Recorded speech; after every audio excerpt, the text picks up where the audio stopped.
Le protocole précise également qu'il est préférable d'observer plusieurs individus par espèce, c'est-à-dire au moins 2 individus sur lesquels on fera les observations de pourcentage de floraison et de feuillaison par exemple.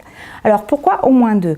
Eh bien parce que si vous observez qu'un seul individu, par exemple un seul amandier, eh bien vous risquez de tomber sur un cas particulier, sur un individu qui est planté dans certaines conditions, qui est par exemple plus au soleil et donc qui va avoir plus de fleurs plus tôt.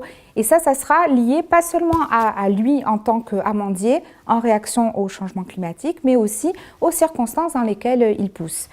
Par exemple, si vous deviez donner une taille moyenne d'élèves de votre classe de 6e, eh bien, ça ne vous viendrait pas l'idée de prendre un seul élève parce que intuitivement, vous voyez bien que ça ne peut pas représenter l'ensemble de la classe et a fortiori l'ensemble, par exemple, des 6e de votre collège.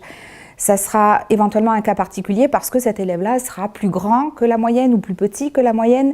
Et donc, cet individu moyen qui est en fait théorique peut être reconstitué à partir d'un ensemble important d'individus. Donc, vous allez prendre plusieurs élèves, voire plusieurs dizaines d'élèves dont vous allez compiler les tailles et en prendre la moyenne. Et bien, pour l'observation de nos arbres, ça va être la même chose.